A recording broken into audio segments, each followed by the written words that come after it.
Со полна акумулација калиманци и функционална каналска мрежа, годинава започнува наводнителната сезона во Кочанската котлина.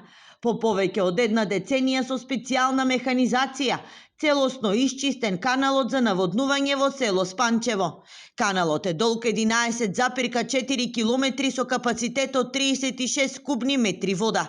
Со неговото расчистување, не само што ќе се подобри водоснабдувањето, туку и ќе се намали опасноста од поплави по обилните дождови. Од водостопанство велат дека годинава приоритет ќе биде рационалното управување со водните ресурси. Сега императив и предизвик ни е да ја завршиме сезоната со 1/3 повеќе вода од минатата година.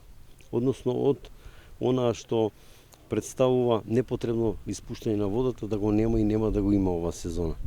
Се со цел во пресрет на климатските промени и хидрологијата не знаеме каква ќе биде која година, да ја чуваме таа акумулирана вода во акумулацијата. Последен пат каналот бил исчистен во 2011-та. Надлежните апелираат местното население одговорно да се однесува и да не фрла смет и шут, со цел да не се повтори состојбата од изминатите години.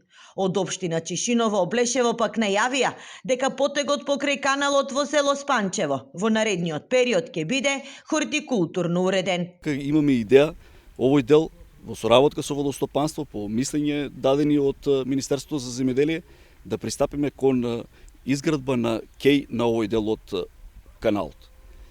Така што овој потек, што беше проблем во поплавите, во иднина се надевам ќе имаме можност да го снимиме како едно убаво катче кај што жителите од село Спанчево ќе можат да поминуваат убави моменти, а не да им представува проблем. Од водостопанство потенцираат дека поројните дождови ја наполни акумулацијата калиманци, што значи дека наводнителната сезона ќе започне на време. Водата за наводнување ќе биде пуштена согласно потребите на земјоделците и во зависност од културите што ќе се одгледуваат.